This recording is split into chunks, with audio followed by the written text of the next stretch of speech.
Kristus. Menurut saudara sekalian itu kejadian biasa atau luar biasa? Ya, semua kompak bahwa itu adalah luar biasa. Contohnya apa yang luar biasa dari Bapak Suci kita? Sederhanaan, bisa urut ya, artinya ini ikuti media sosial semuanya. Sederhanaan, apalagi dengan hati, apalagi murah senyum, apalagi baik. Kalau menurut saya itu adalah sesuatu yang biasa, setuju tidak? Ya. Terpaksa dia harus merubah paradigma, ya. Paradigma kita semua. Paus Fransiskus kita kenal sangat sederhana, sangat berhati, sangat lemah lembut, jadi murah senyum, ya, katakan semua bisa kita lihat ada pada beliau, ya. Kita punya pengetahuan tentang hal itu, ya. Dengan mudah bisa kita lihat, ya. Tapi sebetulnya figur siapa yang sedang ditampilkan oleh Paus Fransiskus? Fransiskus Asisi, karena memang yang di sini adalah anak-anaknya. Jadi juga tidak sulit, ya, tidak sulit untuk menyimpulkan bahwa Paus Fransiskus sedang menampilkan figur Santo Fransiskus Asisi. Itu tidak bisa dibantah juga karena memang nama Fransiskus yang diambil sebagai nama Paus itu didasarkan pada Santo Fransiskus Asisi. Apa yang dikerjakan oleh Paus Fransiskus dan Fransiskus Asisi ini sesuatu yang luar biasa, bukan? Masih luar biasa.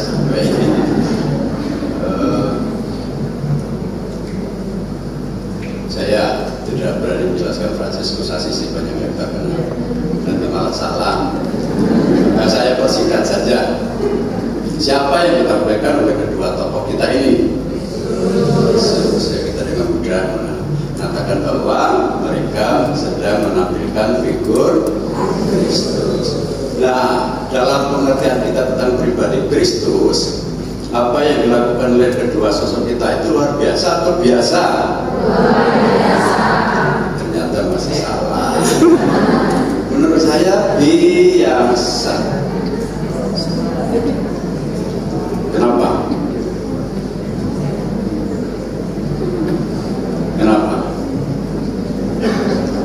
Kalau kita selalu luar biasa, nanti kita akan menempatkan figur-figur mereka itu tidak pernah sampai ke dunia kita, ya. Ini yang di sini nih orang-orang luar biasa itu biasa. Kan? Sekarang biasa. Nah, kenapa kita tidak berani menyejajarkan diri dengan orang-orang luar biasa?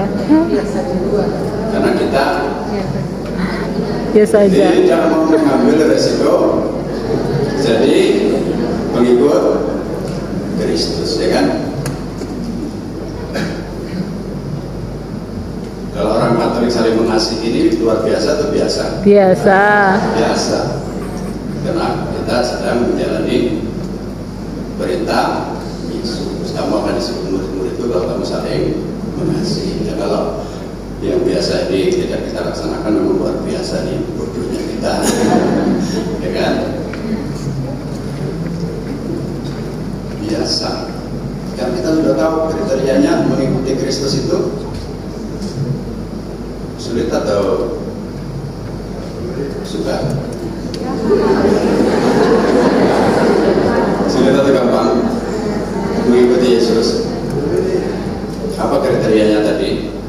Dalam Injil, menyangkal diri, membangun saya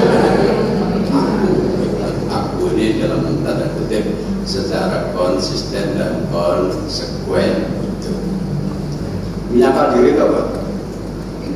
menyangkal segala keinginan untuk jadi nomor satu, menyangkal keinginan untuk mungkin memiliki barang-barang yang mewah, menyangkal diri untuk terkenal, menjadi masyhur, ya kan? Karena yang kita ikuti adalah Yesus yang tadi ditampilkan figur yang sangat sederhana, yang sangat lemah lembut, yang tidak punya apa-apa, bahkan dia disebut sebagai hamba dari para hamba, dan para pengikutnya juga mengambil posisi atau disposisi yang sama. Paus Fransiskus walaupun pemimpin tertinggi, dia disebut hamba dari para hamba. Nah, kalau posisinya Paus itu hamba dari para hamba, kalau Paus itu ternyata hidupnya sederhana, luar biasa, luar biasa. Nah, mulai.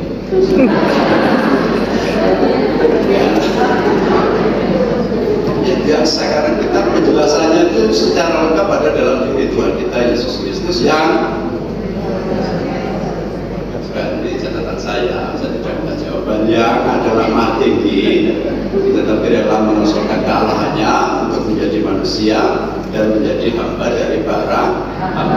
Nah, kalau namanya Jomos C, bawahnya Jomos itu sederhana, normal atau luar biasa? Ya normal.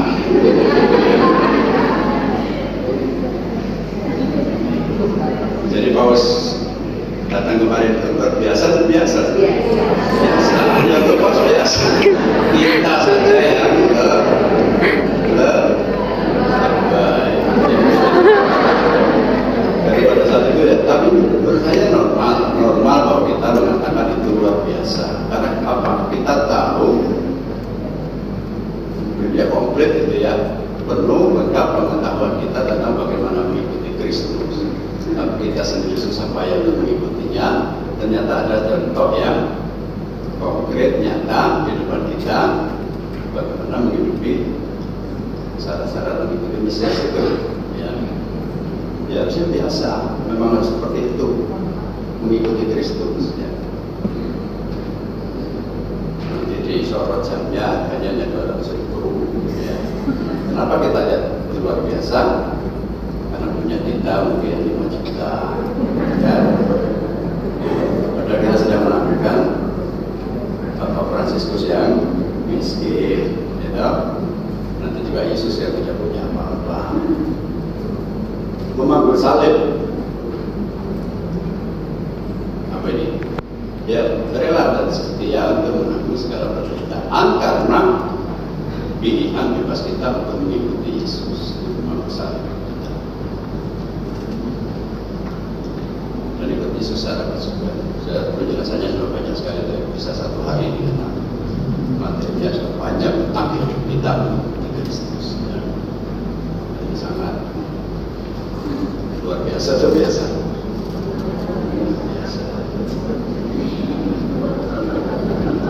Kita punya banyak penghalangnya ya, nanti ego. Yang diberikan Yesus ini kasih yang mengatasi segala sesuatu, kasih yang berkorban, kasih yang tanpa. Nah, budaya kita di Indonesia itu sebetulnya budaya yang mengenakan kita. Apakah nanti ada di antara kita yang dapat sakit mata? Ya. Nanti buatin toilet cokol aja nggak bisa. Tidaknya toilet duduk. Ya, kapan dapat sakit mata kita ya? Kalau yang susah sedikit aja kita tidak mau. Atau kita ketika mau mengikuti Kristus kita punya syarat-syarat yang banyak. Jangan yang merepotkan, jangan kita menderita, ya. Ya, ada dilema, pasti ada dilema. Karena menghidupi diri sebagai pengikut Kristus itu memang dilema antara dunia dan surga. Ya. Sudah ditunjukkan oleh Yesus. Itu yang poin ketiga, mengikuti cara konsekuen. Barang siapa ingin menjadi pemimpin, dia menjadi pelayan. Biasa, barang siapa ingin menjadi yang terdepan, dia harus menjadi yang terbelakang. Barang siapa ingin menjadi yang terkemuka, dia harus menjadi yang terbawah.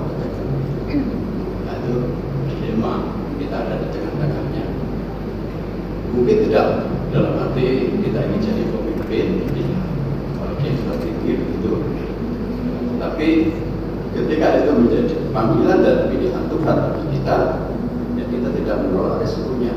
Kita harus siap konsekuensinya. Ya. Dan itulah sebetulnya yang menjadi apa yang dipilih oleh Paus Fransiskus dan juga Fransiskus Asisi.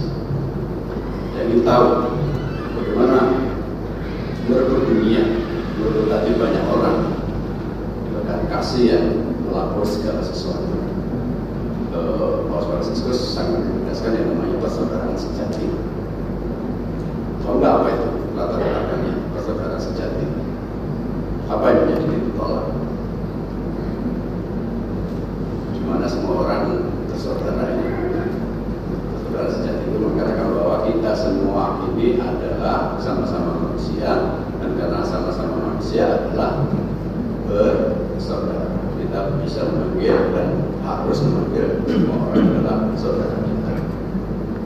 Itu dalam mengatasi yang namanya hal yang primordial, ras, suku, agama, golongan, ya, bahkan komunikasi. Ya.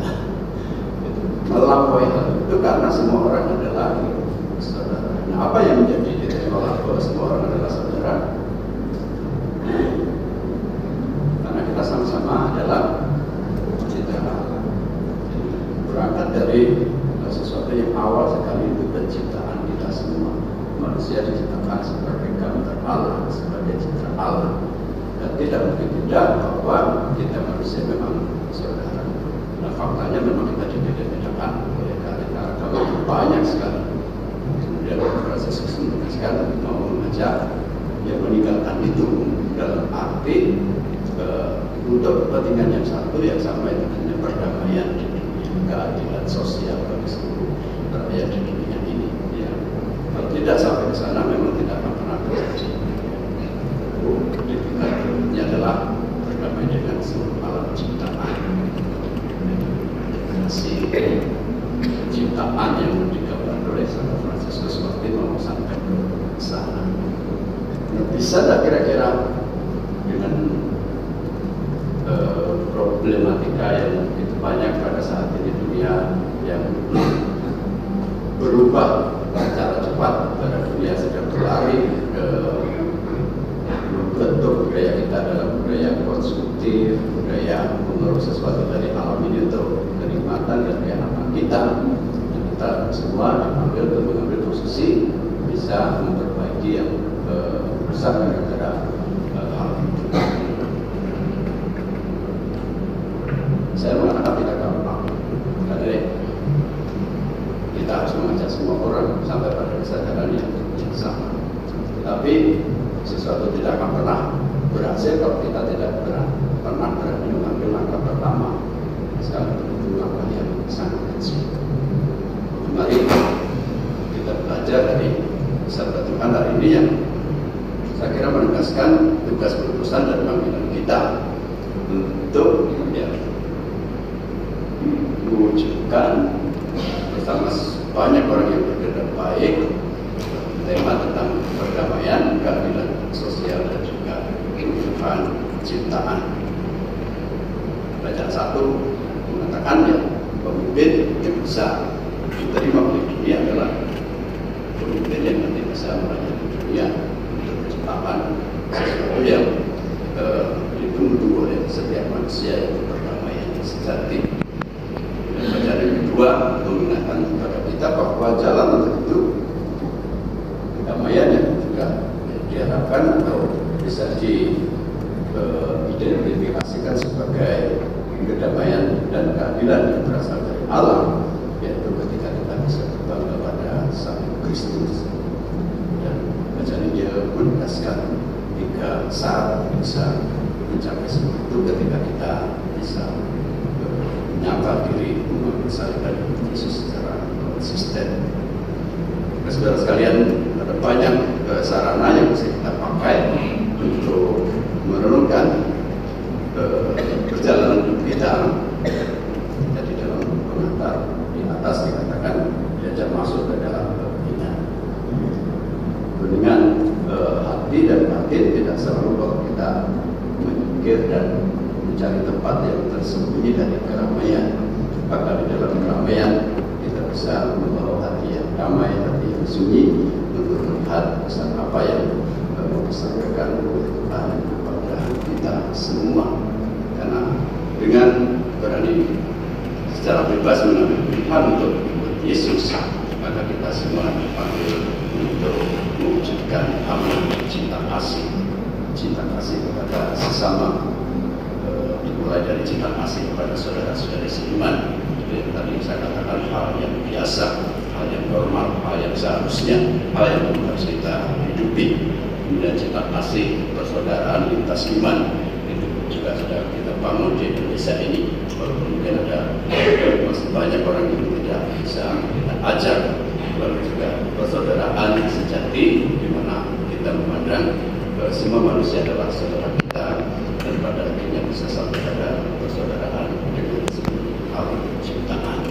Saya kira tema katekese, bahkan juga kitab suci, liturgi 20 tahun terakhir ini tidak lepas dari panggilan untuk bisa mengembalikan keutuhan alam ciptaan.